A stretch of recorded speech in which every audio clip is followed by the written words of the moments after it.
passada para eu não repetir alguma coisa.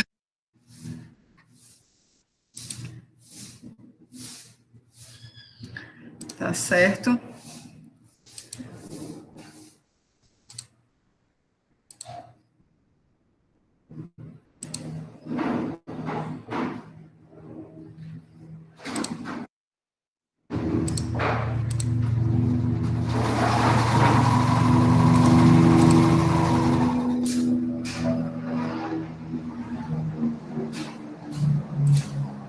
A gente falou na aula passada sobre conservação do momento linear.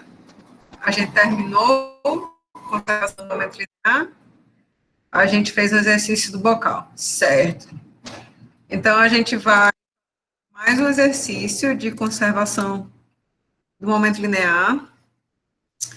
E a gente pode fazer um ou dois, e aí a gente vai entrar em conservação de energia na segunda parte, né, na última parte dessa primeira porção de conteúdo, que é de análise integral, e aí a gente também vai fazer questão de conservação de energia, e na aula que vem, a gente fala sobre, talvez na aula de hoje, vamos ver, a respeito da equação de Bernoulli, e com isso a gente encerra a parte de análise integral.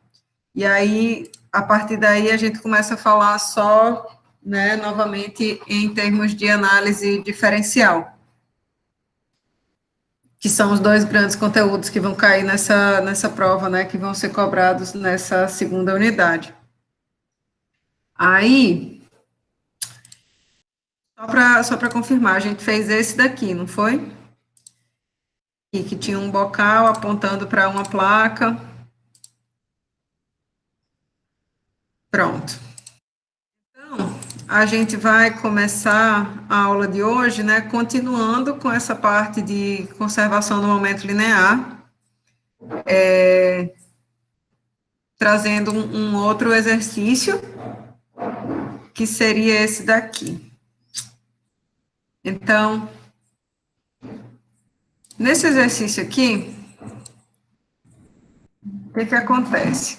Né, nessa questão que está sendo proposta aqui, ele diz assim: um recipiente de metal com 61 centímetros de altura e seção reta interna de 0,09 metros quadrados, pesa 22,2 newtons quando vazio. O recipiente é colocado sobre uma balança e a água escoa para o interior do recipiente por uma abertura no topo e para fora por meio de duas aberturas iguais nas laterais desse recipiente, conforme mostrado na figura. Sob condições de regime permanente, a água do tanque tem altura aí, H é igual a 58 centímetros. Aí na questão é colocado assim: o chefe lá de um departamento qualquer diz que para eu avaliar o que a balança está lendo aqui como resposta, basta eu considerar esse problema como um problema de estática, ou seja, considerar o peso do tanque mais o peso da água que está contida nele.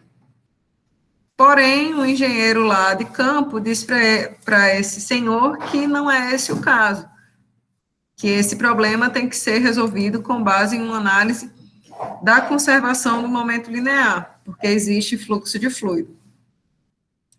Então, a gente vai avaliar justamente esse ponto, quem está certo, quem está errado, e fazer aí as considerações para ver se esse fluxo de fluido aí realmente tem impacto sobre a medição da balança, ok? Então, veja só, na na equação da conservação do momento linear,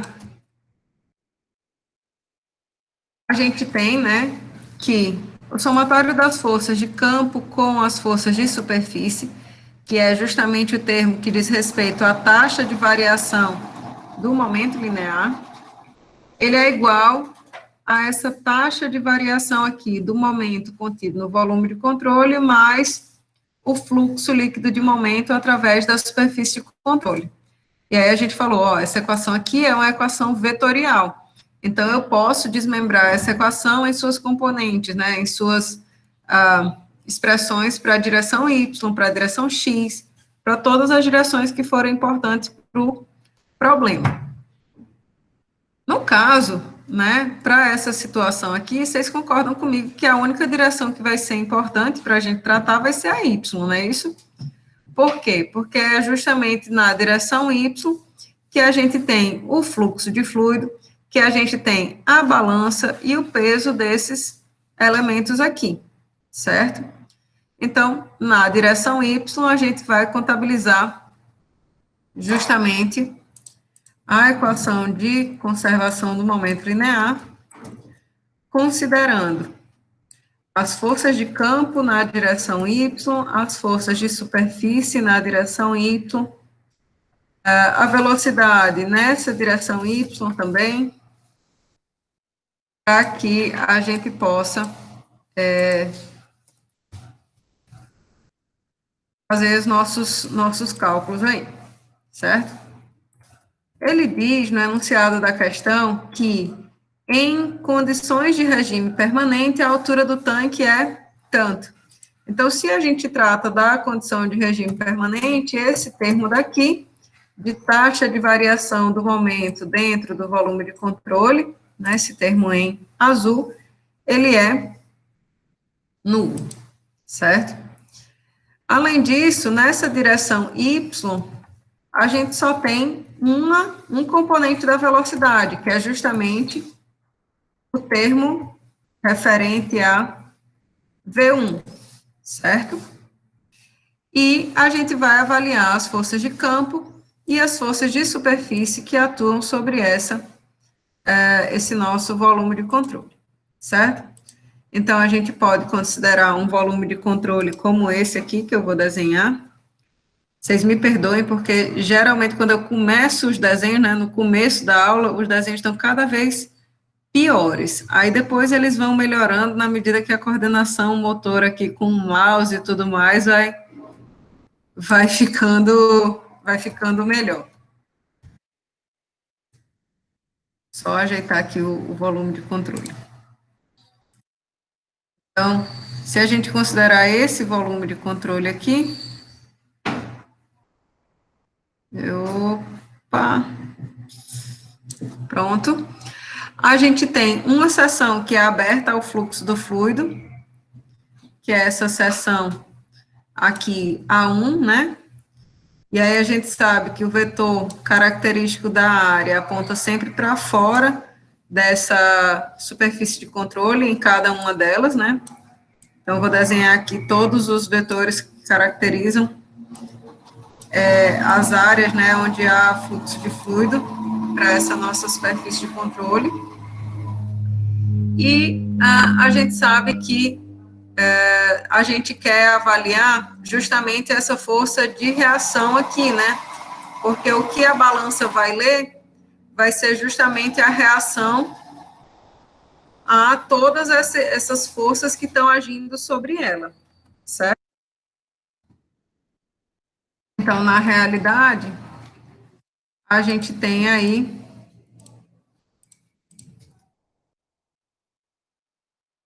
um conjunto de forças que a gente tem que contabilizar, né? Forças de campo referente ao peso da água e ao peso do campo, que seriam aí esse FBY,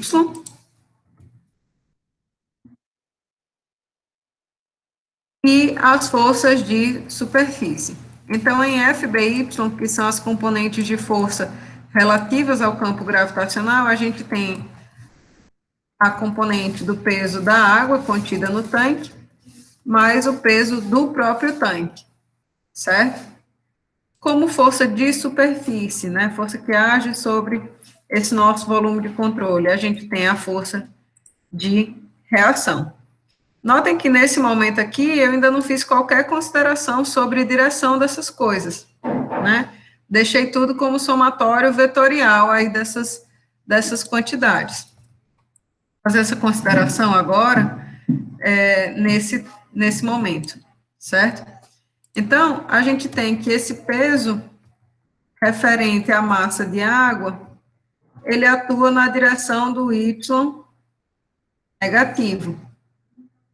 O peso referente ao tanque também atua na direção do y negativo, aponta para baixo, né?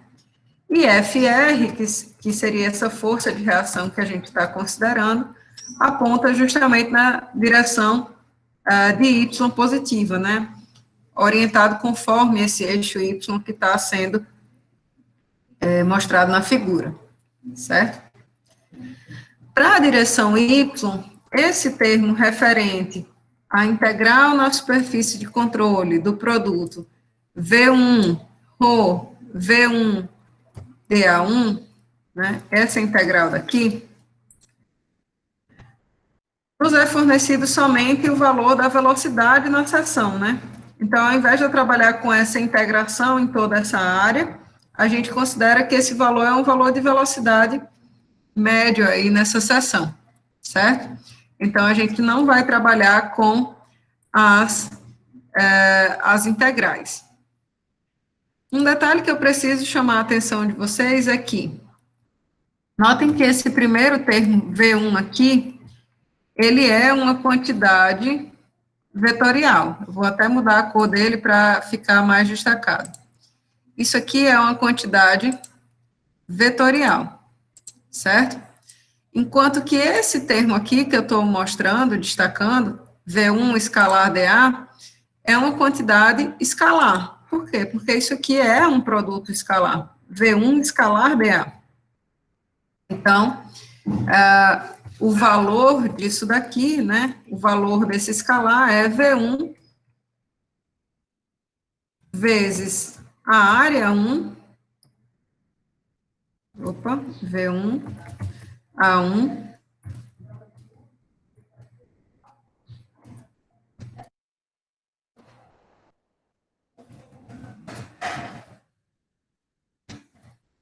V1A1 cosseno do ângulo formado entre eles, certo?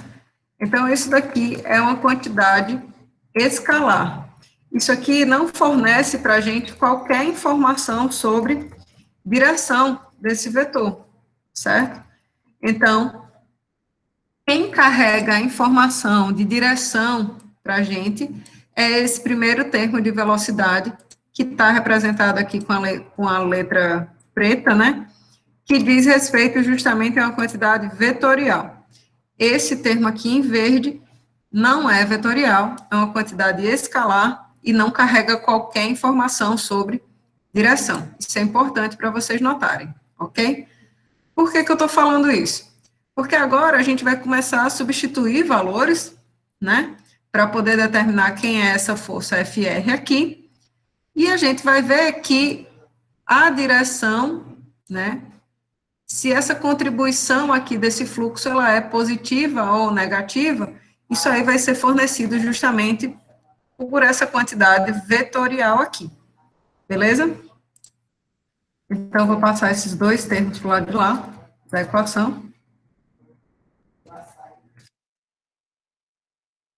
Certo? E agora a gente vai justamente substituir os valores. Então, V1 é um vetor que aponta na direção do y negativo e vale 3. Então, menos 3 metros por segundo, vezes a massa específica do fluido, 10 a terceira, e multiplica V1, aqui a gente trabalha somente com módulo, novamente, isso aqui é uma quantidade escalar, a área A1, 0,009 metros quadrados, cosseno de 180 vale menos 1. Certo?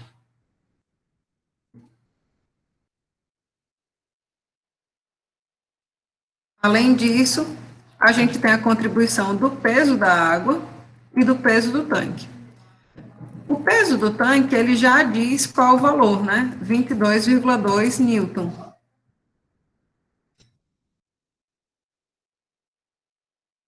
O peso da água, por outro lado, a gente vai calcular em função das informações que a gente tem. Quais são elas? A massa específica do fluido e o volume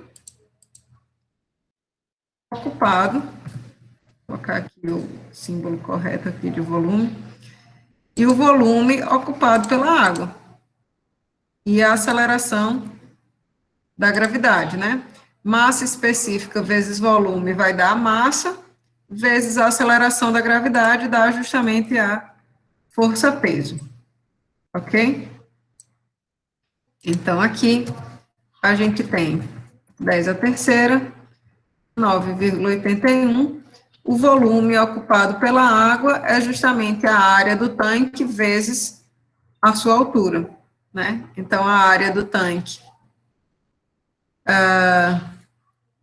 eu vou colocar isso escrito que fica melhor. Tanque vezes a altura dele, certo? E aí, essa tanque,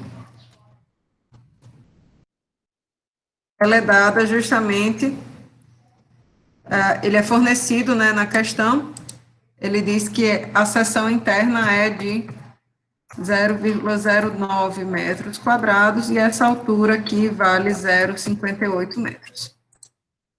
Ok? Com isso, a gente consegue calcular essa força resultante em FR. Por que a gente não contabiliza as velocidades em X? Excelente pergunta, Fernando. A gente não contabiliza as velocidades em X porque percebam que os termos referentes ao escoamento em X, eles não provocam um aumento na direção Y. Como que eu sei isso?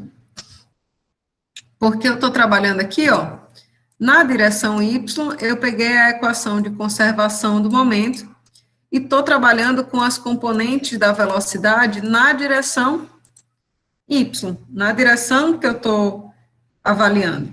Se eu quisesse avaliar qual que era o valor de V3 ou V2, né, a gente pegava essa informação de que o escoamento é em regime permanente, qual que era o valor dessa velocidade em V1 e as áreas em 2 e 3, para determinar qual que era o número, né, o valor aqui de V3 e V2. Mas ainda que a gente determinasse esses valores, esses dois termos, eles vão estar contribuindo, né, para a equação do momento somente na direção X. E a direção X, ela não contribui aqui para a leitura da balança, entendeu? Então, por isso que a gente não trata desses dois termos. Deu certo aí, Fernando?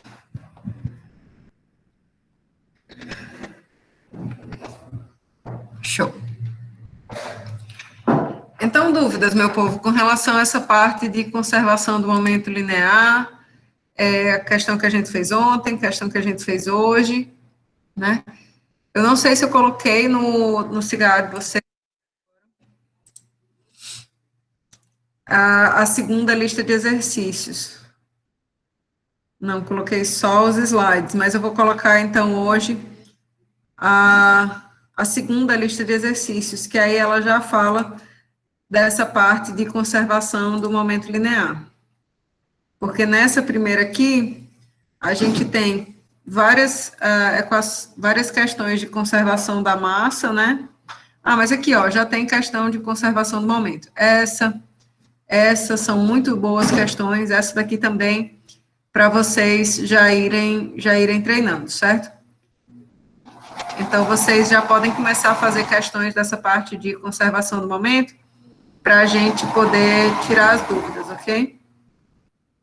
Nessa lista que já está no CIGA, vocês já têm questões que permitem.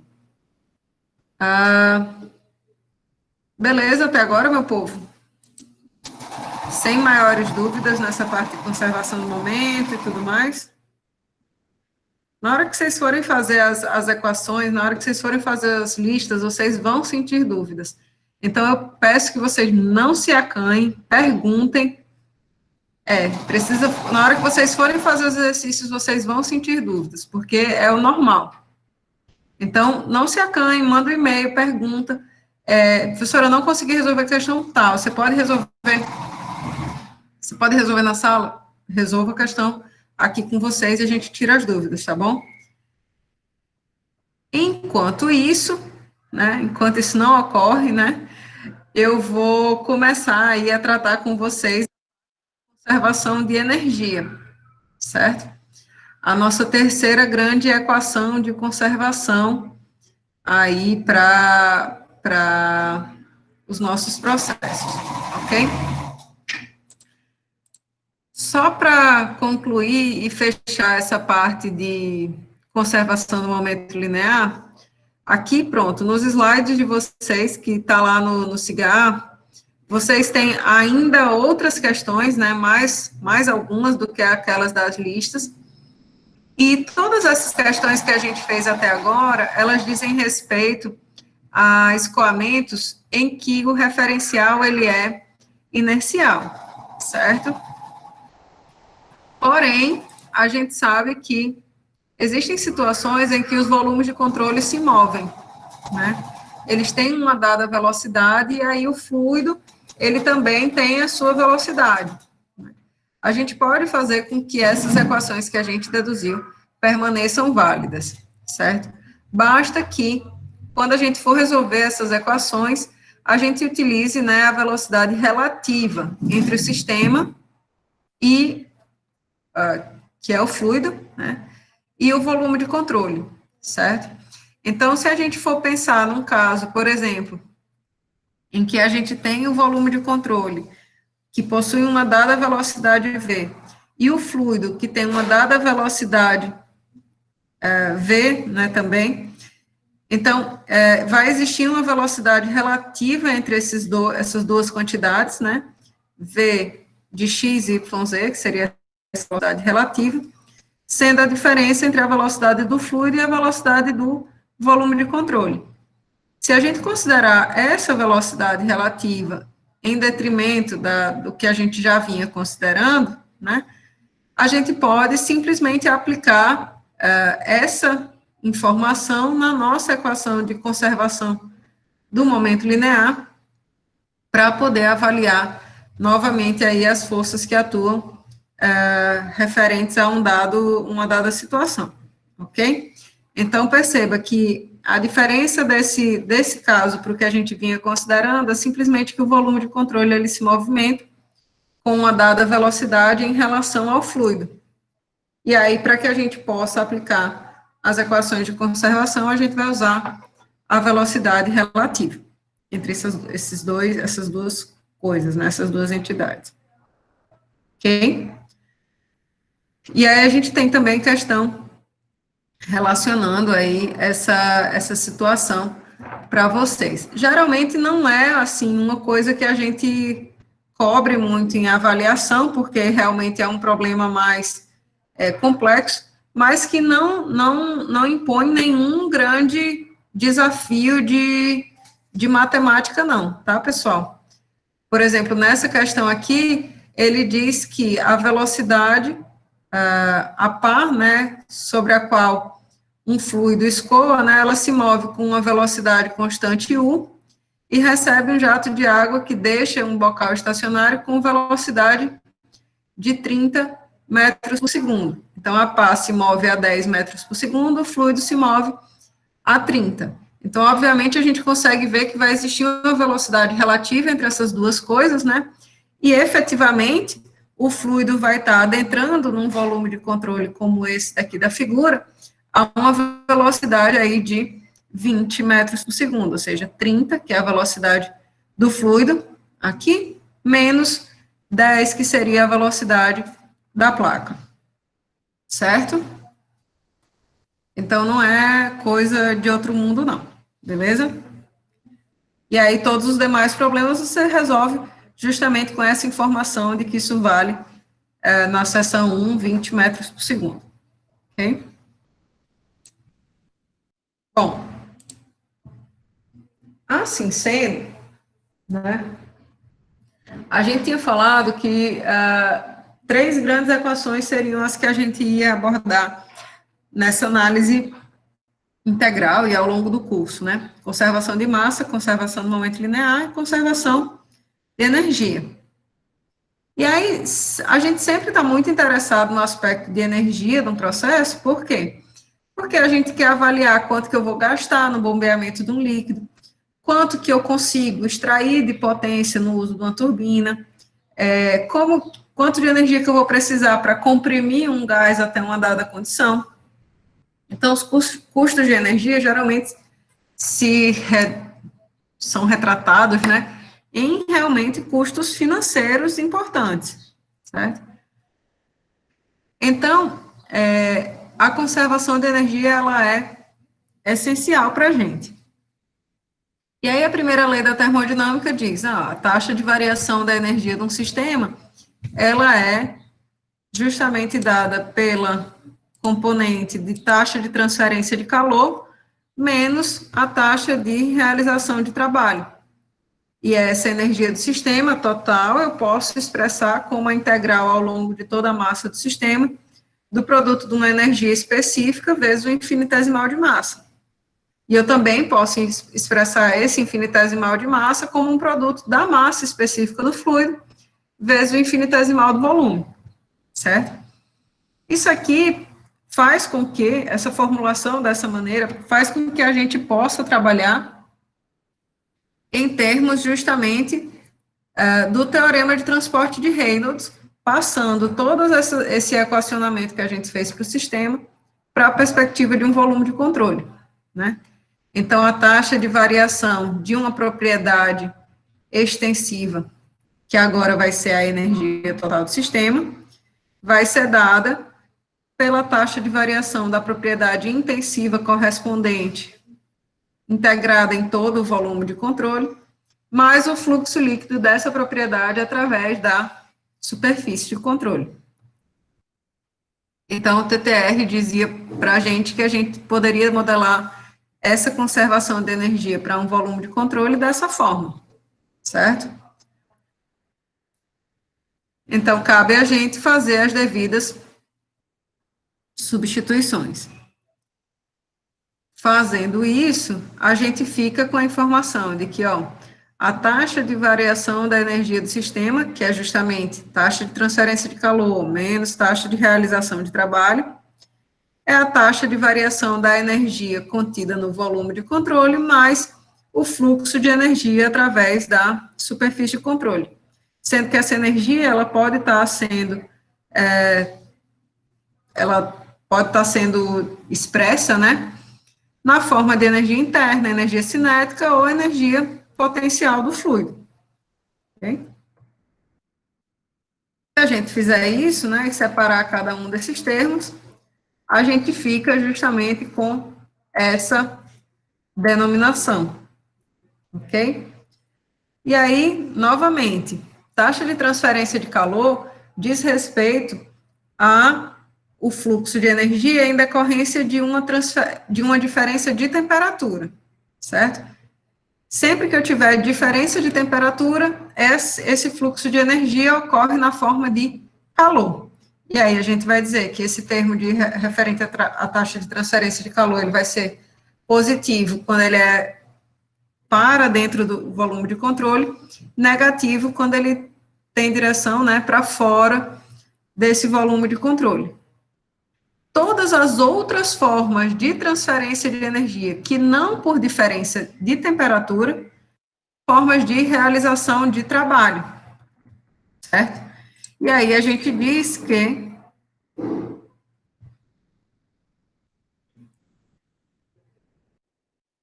engraçado, apareceu uma zoadinha aqui como se tivesse alguém tentando entrar na sala, mas quando eu fui olhar não era nada, nem ninguém. Mecânica dos fluidos no café da manhã, almoço e fim de semana. Vai dar certo, Fernando, vai dar certo. Ok. Então, só retomando aqui, transferência de calor em decorrência de, transferência de energia em decorrência de diferença de temperatura, a gente chama de calor. Todas as outras formas de transferência de energia para dentro de um volume de controle, a gente agrega nesse termo de taxa de realização de trabalho. Então, percebam que podem ter N maneiras de eu realizar trabalhos sobre um volume de controle, certo? Esse trabalho vai ser positivo quando o volume de controle exerce, né, realiza o trabalho, e negativo quando o trabalho é realizado sobre esse volume de controle, ok? De acordo com aquelas nossas convenções termodinâmicas que vocês já estão acostumados, ok? Então, como eu falei, a taxa de realização de trabalho diz respeito à ação de vários agentes que transferem ou absorvem trabalho através da superfície de controle desse meu volume de controle, certo? Então, a gente tem forças que agem sobre essa superfície, essas forças podem ser normais e tangenciais, então podem ter trabalho referente a tensões normais, trabalho referente às tensões tangenciais, fontes mecânicas externas, como as bombas, turbinas, ventiladores, compressores, etc., também são formas de realização de trabalho, que podem estar interagindo com esse volume de controle, tanto realizando trabalho sobre o volume de controle, quanto o fluido exercendo, né, produzindo trabalho, e outras fontes também. Então, a gente vai dividir esse termo de taxa de realização de trabalho como a somatória do trabalho realizado por um eixo, o trabalho realizado pelas tensões normais e o trabalho realizado pelas tensões cisalhantes e outras quaisquer formas de realização de trabalho. Uma fonte elétrica, eletromagnética, etc., vai estar aqui nesse termo de outras formas de realização de trabalho, certo? E aí a gente vai destacar agora cada uma dessas formas de realização de trabalho, que são as mais comuns, né, a forma que a gente trata, e a gente volta para aquela equação de conservação de energia para substituir esse termo, ok?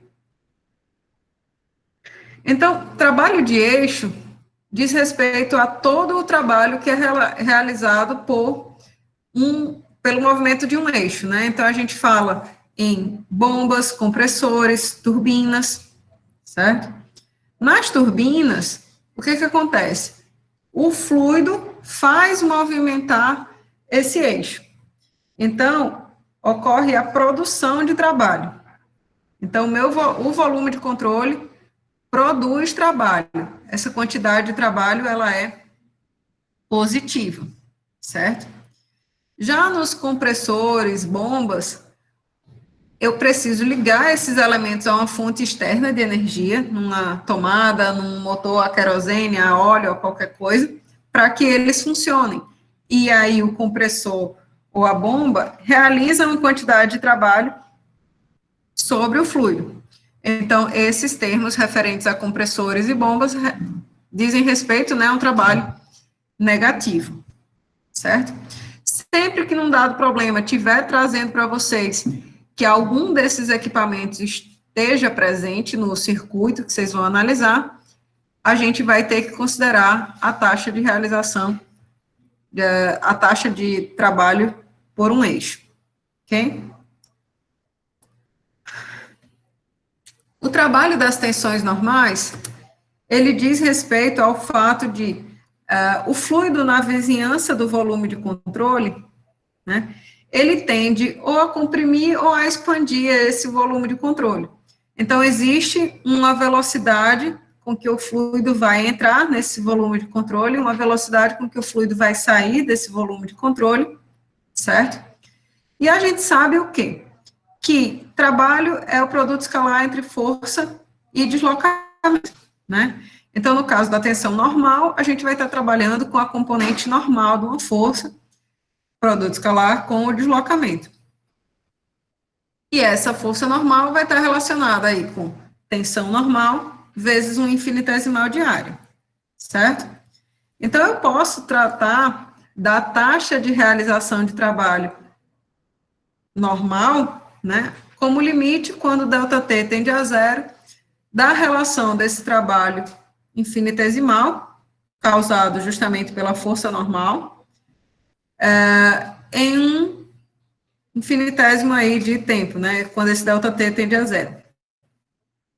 Se a gente fizer isso, perceba que a gente vai ficar aqui, ó, com uma relação entre o deslocamento ds e uma quantidade infinitesimal de tempo dt, que a gente sabe que representa justamente a velocidade desse fluido, né? Então, só para não pular aqui de vez, né? Tensão normal, essa força normal é o produto da tensão normal vezes a área, e esse deslocamento sobre o infinitesimal de tempo dt representa para a gente a velocidade dv. Então, no limite considerado, o elemento de área e a tensão normal, elas são constantes, né?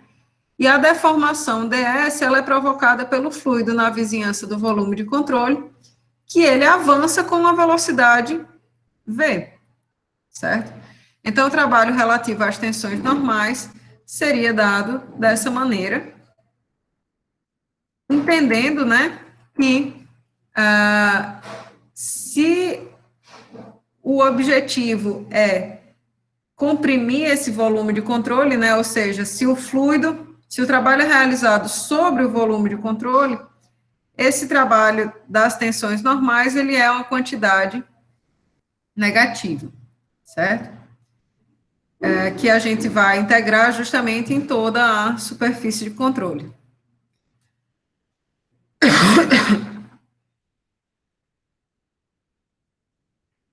Assim, né, se a gente avaliar esse termo daqui, como vamos ter vários termos, a gente tem que buscar situações em que a gente vai simplificar, né, o nosso trabalho. Perceba que para uma superfície de controle qualquer, vão existir regiões em que ocorre o fluxo de fluido, então eu tenho tanto velocidade quanto uma área livre para o escoamento, e vão existir regiões em que esse fluido vai interagir com algum contorno sólido, né?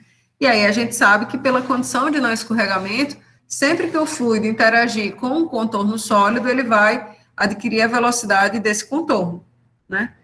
Em se falando de uma tubulação, né, estática, na maior parte dos casos, então, esse termo aqui, referente ao trabalho realizado pelas tensões normais, ele só vai ter um valor qualquer, né, em regiões em que ocorre o escoamento, porque nas regiões que não tem fluxo de fluido, esse fluido vai estar interagindo com algum contorno sólido e a velocidade dele vai ser zero, certo? A gente chama também esse trabalho referente às tensões normais como trabalho de escoamento do fluido, ok? Dúvidas até agora, meu povo? Sobrevivendo todo mundo?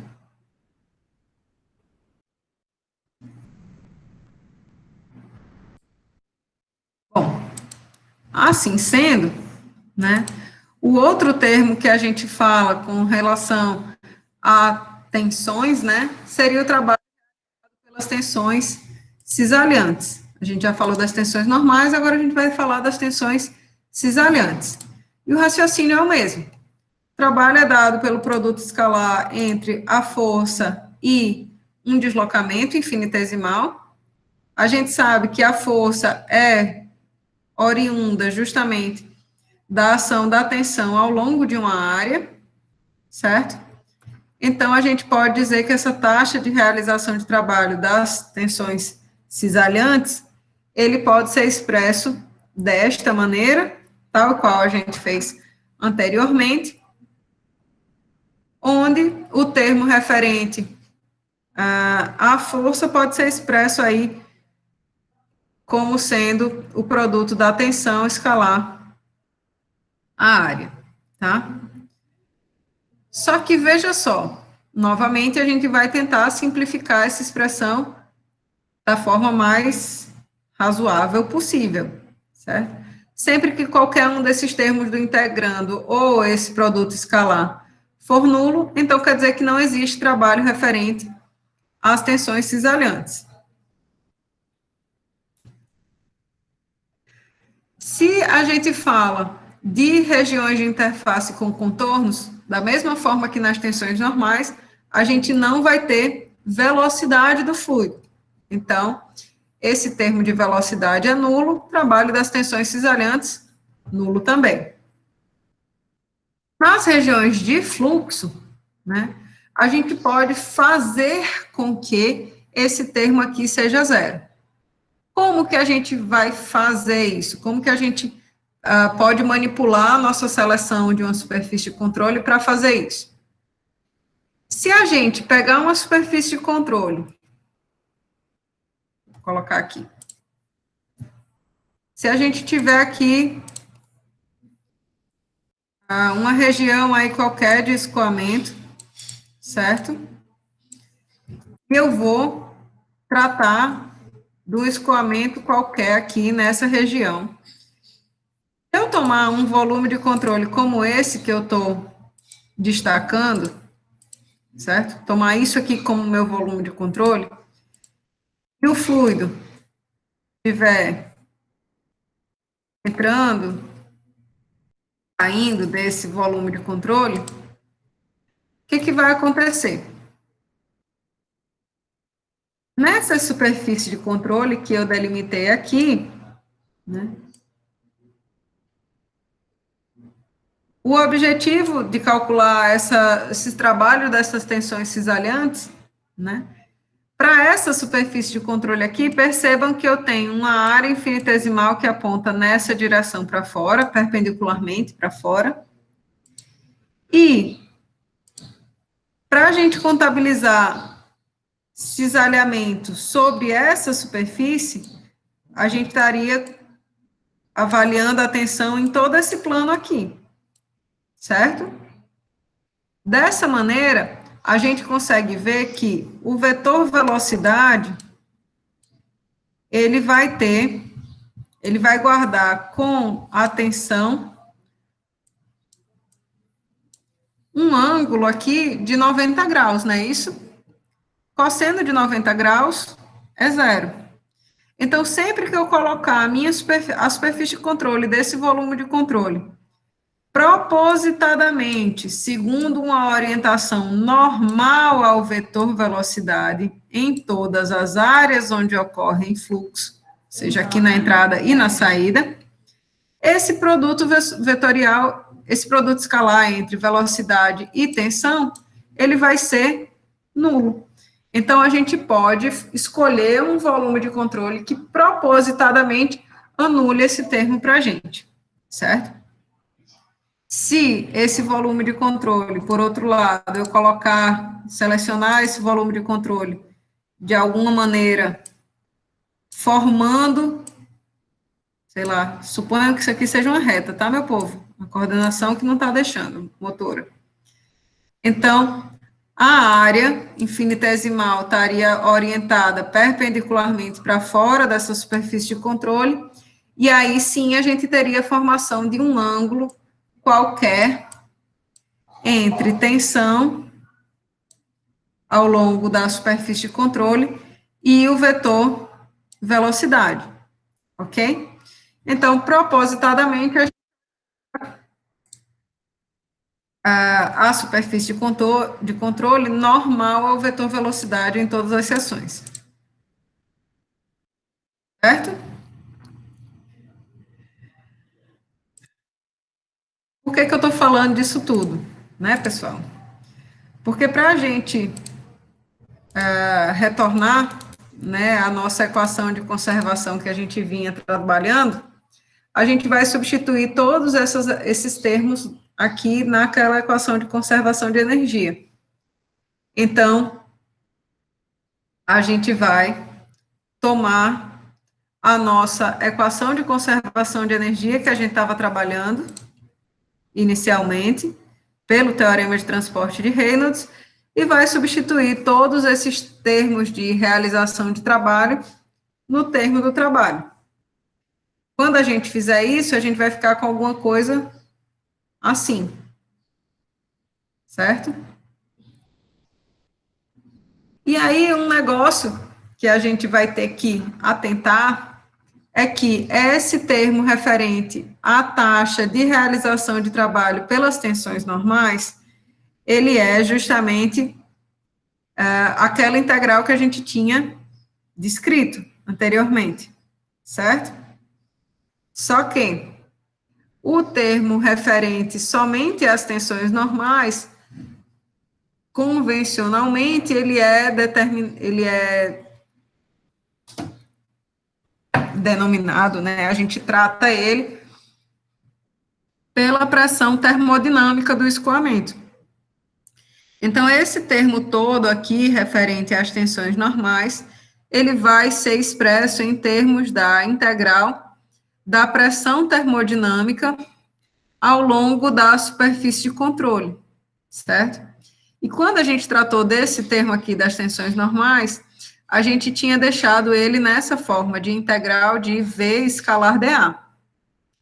Só que veja só, de um lado da equação a gente ia ter essa integral em termos de V escalar dA, e do outro lado da equação a gente também ia ter uma integral na superfície de controle de ρ vezes V escalar dA, certo?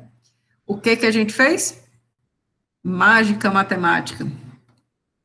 A gente lembrou que volume específico, que é uma propriedade do fluido, se relaciona com a massa específica dele dessa maneira. Isso quer dizer que se eu multiplicar o volume específico pela massa específica, isso aqui vale 1, uma unidade. Então, o produto ρ vezes V, ele pode ser colocado aqui. Isso aqui vale 1. Se eu fizer isso, então eu trato, né, agora esse trabalho realizado pelas tensões normais como uma integral ao longo da superfície de controle de ρ vezes V escalar dA. Isso aqui facilita a nossa vida porque justamente eu deixo de trabalhar com esse termo aqui para colocar o termo PV nesse lado aqui da equação. Então, eu diminuo, né, essa equação que já está grande demais. Então, a gente fica com uma forma muito mais palatável aí dessa equação. E, na verdade, inclusive, mais simples de interpretar. Veja só, a gente tinha dito que a taxa de transferência de calor menos a taxa de realização de trabalho, sendo esse trabalho descrito em termos de trabalho de eixo, tensões cisalhantes e outras formas de realização de trabalho, era igual à taxa de variação da energia no volume de controle, mais o fluxo de energia através da superfície de controle, não é isso? Só que agora a gente consegue ver que existe transferência de energia através da superfície de controle na forma de energia interna, cinética, potencial e em decorrência do próprio escoamento do fluido, que ocorre a uma dada pressão, certo? Então, a gente pode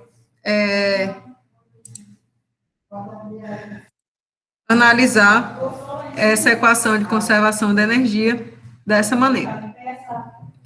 A depender dos dados que sejam fornecidos para vocês numa dada situação, problema aqui referente à conservação da energia, pode ser que seja interessante vocês usarem o conceito de entalpia, certo? Então, entalpia, lá da termodinâmica, a gente sabe que é a soma de U mais P vezes V, volume, né? No caso aqui, em termos específicos. Então, a gente pode tratar isso na forma de entalpia também, certo? Essa seria a nossa equação de conservação de energia para um volume de controle. Deu certo no final das contas?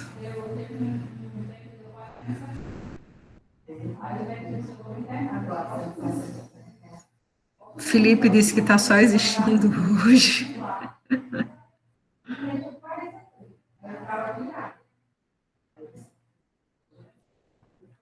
Bom,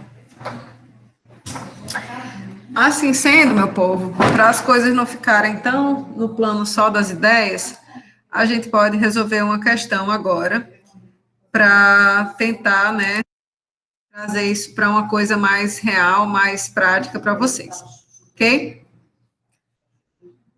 Então, eu vou começar a resolver essa questão aqui com vocês, que fala de um esquema de uma bomba de água que tem uma vazão em regime permanente de 0,019 metros cúbicos por segundo, né? Ele fornece a pressão na entrada... Oi. Boa tarde, desculpa interromper. Essa última parte aí que falou sobre entalpia, você pode dar uma explicadinha de novo, por favor? Posso, claro. Então, a gente sabe que entalpia, ela vale U mais pressão vezes o volume, né? Em termos específicos, a gente pode tratar da entalpia. Então, geralmente a gente fala isso aqui em termos de entalpia total de um sistema, né? Então, a gente diria, ó, a entalpia, Hzão, é a energia interna mais pressão vezes volume, certo? Aqui em termos específicos, ou seja, dividindo isso aqui tudo pela massa de um sistema, a gente sabe que a entalpia específica seria a soma de energia interna específica mais pressão vezes volume específico. Então, eu posso pegar este termo daqui e esse termo daqui e juntar ele para expressar somente em termos de entalpia. Isso aqui só vai ser útil a depender dos dados que uma dada questão qualquer forneça para vocês, certo? Por exemplo, se numa dada situação ele fornece uma informação de variação de temperatura de uma seção para outra e fornece a informação de capacidade calorífica do fluido, que está sofrendo essa variação de temperatura, então, vai ser importante, né, a gente usar o conceito de entalpia. Por quê? Porque a gente consegue relacionar diretamente a variação de entalpia à diferença de temperatura através da capacidade calorífica, não é isso? A gente sabe que ΔH é CP ΔT, beleza? Então, a depender da situação, essa informação ela pode ser útil para a gente. Porém, em muitas das situações, pode ser que um processo, por exemplo, ocorra sem variação de energia interna. Por exemplo, quando o fluido escoa no escoamento considerado invisto, ou que efeitos viscosos não estão sendo pronunciados. Então, a variação de energia U de uma seção do volume de controle para outra não é importante. Então, esse termo aqui pode ser desprezado.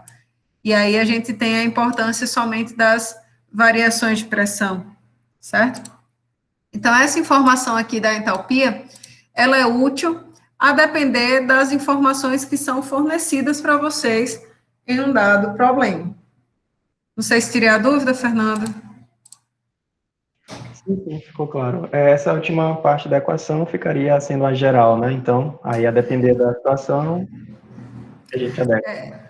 Exatamente. Eu geralmente trabalho na forma dessa daqui que eu estou selecionando, né, que eu estou deixando mais claro, mas se o dado for de alguma forma lhe levar a esse uso aqui de ΔP como uma variação de CP ΔT, né, então vale a pena trabalhar em termos de entalpia, mas na maioria dos casos a gente trabalha dessa maneira aqui, né, da equação de cima. Ok? Show, professora. Ótimo. Então, nessa primeira questão, ele coloca assim, a figura mostra o esquema de uma bomba de água que apresenta vazão em regime permanente de 0,019 metros cúbicos por segundo. Ele dá a informação da pressão da entrada, que é de 1,24 bar, e o diâmetro do tubo de alimentação, que é de 89 milímetros. Na descarga, o diâmetro é de 25 milímetros e a pressão é de 4,14 bar. A variação de elevação entre os centros das seções 1 e 2 é nula, ou seja, não tem variação aí de cota Z, então eu posso desprezar contribuições de energia potencial. E ele informa que o aumento da energia interna específica da água, associada com o aumento da temperatura do fluido, é de 279 joules por quilograma. E aí ele pergunta qual vai ser a potência necessária para o funcionamento dessa bomba, considerando que ela seja adiabática, certo? Considerar que uma bomba seja adiabática, pessoal, quer dizer considerar que a troca de calor que ocorre nesse elemento, ela é nula, certo? Adiabática quer dizer cuja transferência de calor é nula. Se a gente for utilizar a equação de conservação de energia, né, a gente pode só assim, em função do que a gente leu na questão, já fazer algumas considerações. Primeiro, né, essa de que a bomba seja adiabática. Segundo, de que o escoamento ocorre em regime permanente, ou seja, não existe esse termo de DDT, de variação temporal aqui. E não é mencionado na questão nada referente a trabalhos de fontes eletromagnéticas, trabalho de uma tensão elétrica, outras formas de realização de trabalho. Então, esse termo aqui também pode ser desprezado, certo? Fazendo essas considerações, a gente pode reorganizar essa nossa expressão daqui, mas eu ainda ia ficar com esse termo de taxa de realização de trabalho das tensões cisalhantes, né? Só que perceba, usando o volume de controle, que é esse aqui, pontilhado da figura, da forma como ele é colocado, as duas superfícies de controle, as duas regiões de fluxo da superfície de controle, né, essa região de entrada e essa região aqui de saída, elas têm a sua normal alinhada justamente com o vetor velocidade, não é isso? A normal sempre aponta para fora da superfície de controle, e aí a gente consegue ver que a normal dessa superfície de controle aqui forma um ângulo de 180 graus com esse vetor velocidade, não é isso? E assim sendo, a componente da tensão cisalhante, ou seja, a tensão que está relacionada com esse plano aqui, ao longo da superfície de controle, eita, meu Deus, minha nossa, que coordenação motora maravilhosa, pela mãe do guarda. Ele está aqui ao longo dessa direção. Então, o ângulo formado entre a velocidade e a tensão cisalhante, esse tal aqui que eu destaquei na figura, é de 90 graus.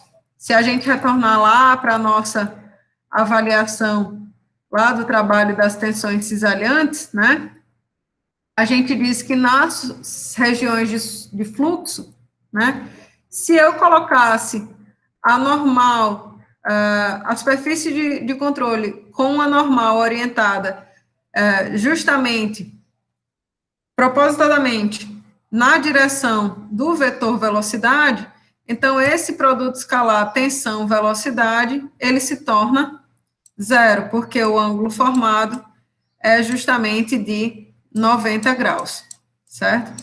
Então, esse produto escalar se tornando zero, a contribuição das tensões cisalhantes também se torna nula, ok?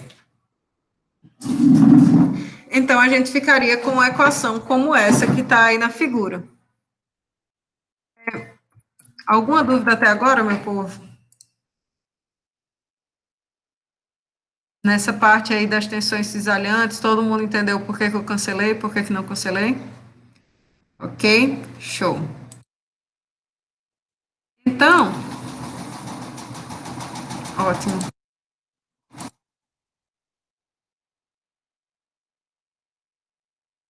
Então, fazendo isso, né, a gente tem esses termos aqui, né, energia interna, cinética, potencial e de pressão, né, a energia referente às pressões do escoamento para avaliar ao longo da superfície de controle, ou seja, nas regiões de entrada e saída.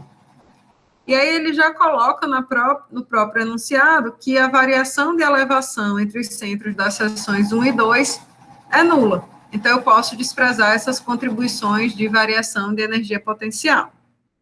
Certo?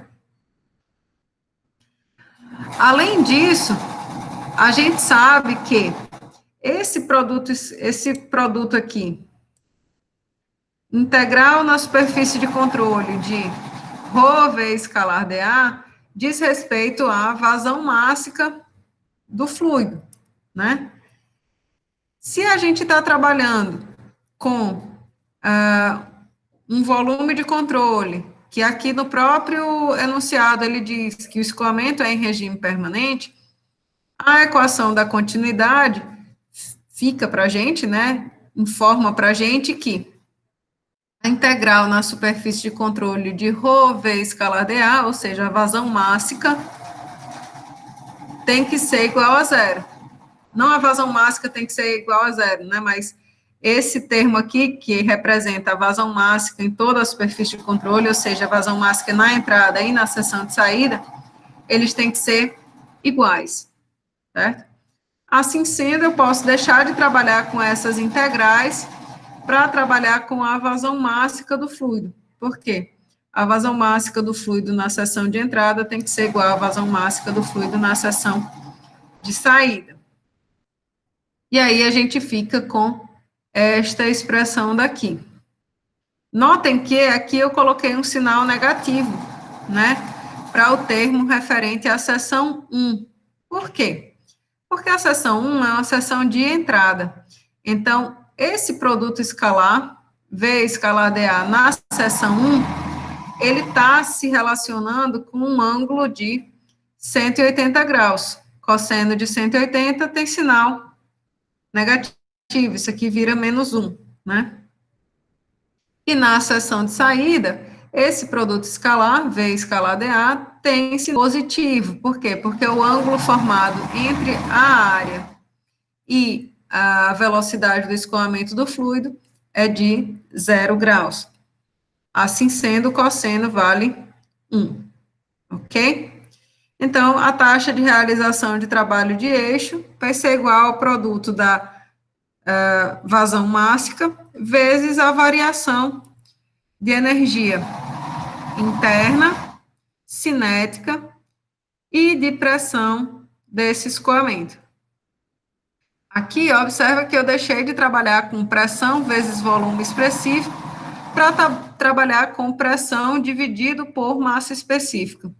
Por quê? Porque a informação de massa específica geralmente é mais fácil da gente encontrar e trabalhar do que volume específico do fluido, certo? Então, nesse ponto daqui, basta a gente fazer a substituição dos valores, né, que são pertinentes, né, velocidade, variação de energia, pressão e tudo mais, e fazer as conversões de unidades que sejam necessárias, certo? Por exemplo, pressão ele dá em bar, é importante que a gente use isso aqui em pascais.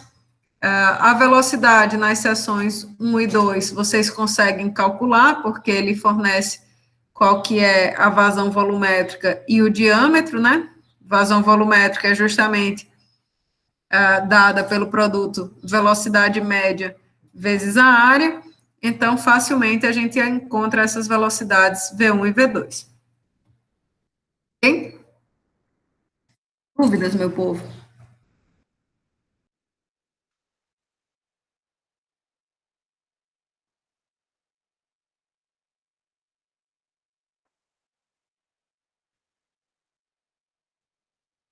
Tudo certo? Senhoras e senhores? Ótimo. Então, maravilha. Entenderam aí para que serve a equação de conservação de energia, como que a gente pode aplicar, né? Essa questão aqui, ó, é bem parecida com aquela anterior. Vocês conseguem também fazer ela sem maiores problemas, né? Nessa questão daqui, o detalhe é que, ó, percebe que ele fornece aqui a temperatura na seção de entrada, a temperatura na seção de saída e qual que é o fluido. Então, com essa informação de ΔT, né, e a informação de qual é o fluido, faz mais sentido a gente trabalhar em termos de entalpia aqui do que em termos da energia interna, como nesta daqui, certo? Mas também não tem nada de outro mundo, certo? Para resolver essa questão daqui, a gente poderia pegar a nossa mesma equação de conservação da energia, como foi orientado aí esse volume de controle, né, com a superfície formando aí esse ângulo de 90 graus. A gente também poderia desprezar a contribuição do trabalho das tensões cisalhantes. Então, o trabalho das tensões cisalhantes seria zero, outras formas de realização também seria zero. Considerando o escoamento em regime permanente, essa taxa esse termo aqui também seria zero. E aí a gente fica com essas informações aqui para avaliar, né? Se não é dada nenhuma variação de energia potencial, então a gente também pode desprezar esse termo daqui, e aí o nosso problema fica muito mais simples, certo? Ele fornece a vazão mássica, ou seja, esse termo daqui, ele fornece na entrada e na saída. A gente tem, ó, ele coloca aqui que V1 é zero.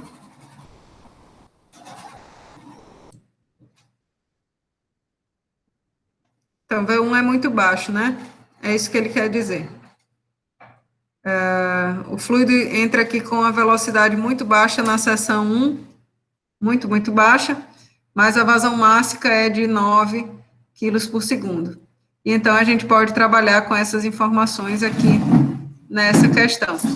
E aí, em termos de U e pressão vezes volume específico, ao invés de trabalhar com essa informação, a gente vai trabalhar com H e dizer que H seria CP vezes essa diferença de temperatura aqui, certo? CP delta T. Pegando o ensejo aí dessa equação de conservação de energia, a gente tem uma equação particularmente importante na modelagem desse escoamento de fluidos, que é a tal da equação de Bernoulli, certo? A equação de Bernoulli é a equação mais famosa da mecânica dos fluidos, talvez a mais simples que a gente tem para trabalhar, e uma das mais usadas de maneira errada, certo? Mais mal usada, né? Então, a equação de Bernoulli, pessoal, ela pode ser obtida, né, através dessa equação de conservação da energia, considerando que esse escoamento, ele ocorre em regime permanente e que os efeitos viscosos, eles são desprezíveis. O que isso quer dizer? Quer dizer que o escoamento desse fluido que a gente vai tratar é o escoamento de um fluido cuja viscosidade a gente considere nula, né? Então, não existem efeitos de atrito, de transferência de calor em decorrência de atrito, nem de variação de energia potencial desse fluido em decorrência do atrito, certo? Isso já simplifica enormemente o nosso trabalho. Além disso, ele diz, na dedução dele, né, da equação de Bernoulli, ele considera que o fluido seja incompressível, ou seja, a massa específica dele não varia, e que não existem máquinas. Então, eu não tenho a transferência de calor da forma, pela realização de trabalho de eixo ou outras formas de realização de trabalho que não o próprio trabalho do escoamento, certo? Então, se a gente pega a nossa equação geral da conservação de energia e aplica essas simplificações, então, vários dos termos, né, tornam-se desprezíveis, né? Quando ele coloca também que o fluido é incompressível, né, isso também impõe uma severa simplificação nessa equação de Bernoulli. Por quê? Nessa equação da conservação da energia. Por quê? Porque se o fluido for incompressível, significa que a vazão volumétrica de entrada tem que ser igual à vazão volumétrica de saída. Então, se eu pegar uma superfície de controle qualquer, né, e for avaliar, né, os termos que sobraram, que seria esse daqui, num regime permanente, a equação da continuidade vai dizer que esse termo daqui, que representa a vazão mássica, ele obrigatoriamente, né, a vazão mássica da entrada vai ter que ser igual à vazão mássica da saída, ao longo da superfície de controle, certo? Sendo assim, a gente consegue ver que esse termo daqui, ele vai ter que ser constante, né? Vazão mássica de entrada tem que ser igual à vazão mássica na saída. Então, se a gente tiver, por exemplo, só uma região de entrada e só uma região de saída, a gente cai na situação de multiplicar as energias por um termo de vazão mássica, e do outro lado da equação eu vou ter esses mesmos termos multiplicados pela vazão mássica de saída, certo? Então, a equação de Bernoulli diz para a gente que esse termo referente às energias de cinética, potencial e de pressão do escoamento, a soma de todos esses termos, ela deve ser constante para um escoamento considerado em regime permanente de um fluido incompressível e no qual a viscosidade seja nula, né, o escoamento invisto. E aí vocês vão ver que existem N maneiras da gente escrever essa mesma equação, tá? Eu posso escrever desta maneira, eu posso, ao invés de trabalhar com a massa específica, eu posso trabalhar com o peso específico. Se isso aqui acontecer, significa que eu peguei essa equação aqui e dividi ela toda por aceleração da gravidade.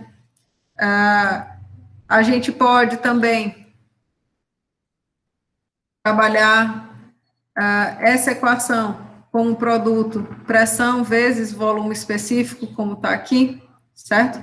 Então, vão existir várias formas da gente escrever a mesma coisa, certo? Se essa massa específica aqui, ela está multiplicando todos os termos da equação, então, aí eu fico com todos eles em termos de unidades de pressão. Mas essas são simplesmente variações da mesma expressão, certo? Então, o que a equação de Bernoulli traz para a gente, né, é que existe uma relação aproximada entre pressão, velocidade e elevação. Essa relação, ela vai ser válida em regiões de escoamento incompressível, em regime permanente e ao longo de uma linha de corrente, né, para um escoamento em que as forças de atrito sejam desprezíveis. Então, parece muita simplificação, mas percebam que se a gente tratar de um escoamento como esse ao longo desse corpo que está desenhado na figura, a região em que os efeitos viscosos são pronunciados é essa região muito próxima do contorno sólido. Então, é uma região bastante pequena, tendo em vista digamos assim, a região inteira de validade, né, do estudo.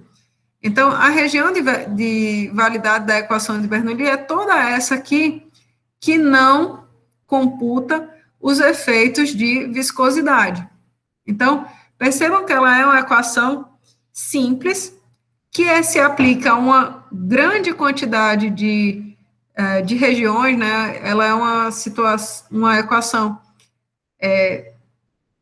que se aplica a maior parte, na realidade, do campo de escoamento, a depender, né, da condição desse campo de escoamento, mas ela não computa os efeitos de viscosidade, de atrito, certo? Então, esses efeitos viscosos e referentes ao atrito é o que a gente vai estudar na próxima unidade. Por enquanto, a gente vai tratar dessas regiões aqui, em que os efeitos viscosos não estão presentes. Se a gente for avaliar a equação de Bernoulli dessa forma que a gente tratou, né, como uma equação de conservação de energia, a gente pode ver que a energia referente ao fluido, ela está armazenada, ela está sendo expressa em termos de uma energia de escoamento, uma energia cinética, né, e uma componente de energia potencial. E o que a equação de Bernoulli diz para a gente é que essas formas de energia, elas são intercambiáveis, né, de tal maneira que essa somatória, ela é constante, né? Então, se não existem perdas da energia mecânica em energia térmica, que seria essa decorrente do atrito, esses termos aqui de energia cinética, potencial e de escoamento representam a energia, a constância da energia do fluido em suas diversas formas de expressão. Então, a soma das energias cinética, potencial e de escoamento de uma partícula do fluido, ela é constante ao longo de uma linha de corrente durante o escoamento em regime permanente, quando os efeitos de compressibilidade e atrito são desprezíveis. Então, perceba que a gente está enunciando simplesmente a conservação de energia sob um outro olhar, né? Se a gente for pensar nessa mesma equação, segundo a segunda lei de Newton, ele diz, né, que o trabalho realizado pelas forças de pressão, gravidade de uma partícula fluida vai ser igual ao aumento da energia cinética dessa partícula, né? Então, pressão e gravidade, ou seja, energia de pressão e energia potencial, vão se converter no aumento de energia cinética dessa partícula.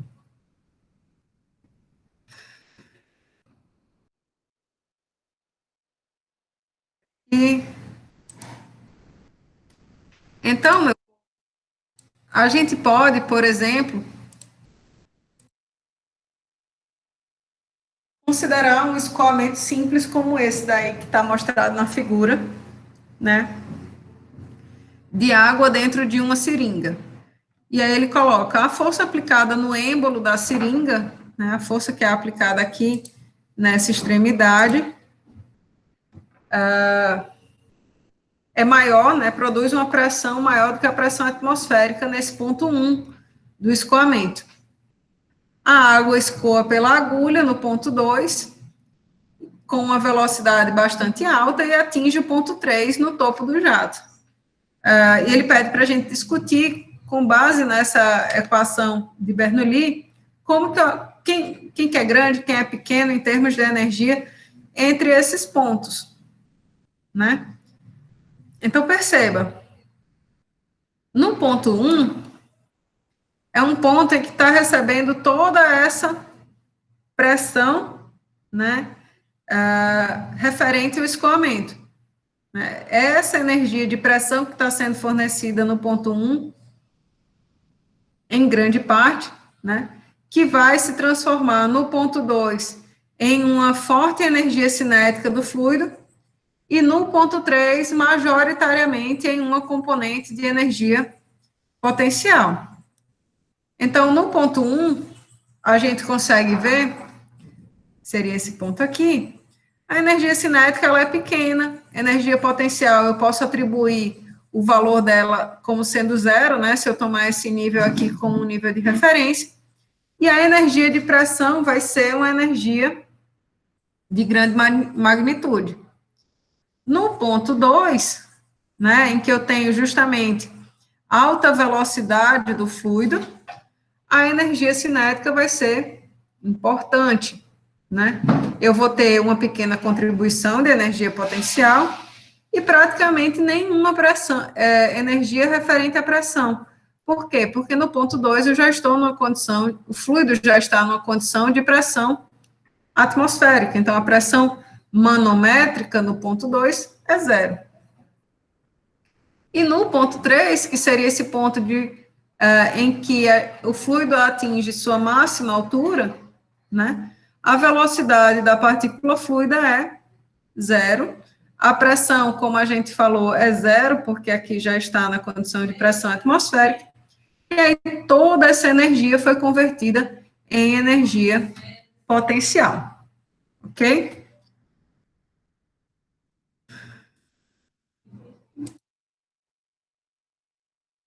Bora, meu povo, quem está vivo aí ainda, essa altura do campeonato?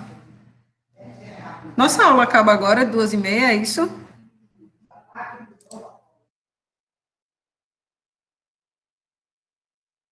Pois pronto, meu povo.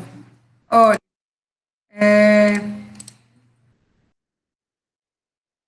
na aula que vem a gente continua com essa parte de conservação da energia na perspectiva da equação de Bernoulli. E aí a gente vai tratar de tubo de Pitot, medição de pressão e algumas outras quantidades interessantes referentes a esses escoamentos em regime permanente aí, certo?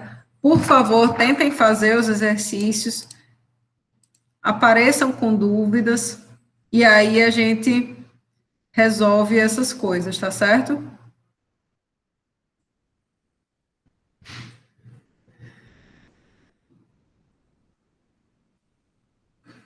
É sério, vão atrás das listas de exercícios.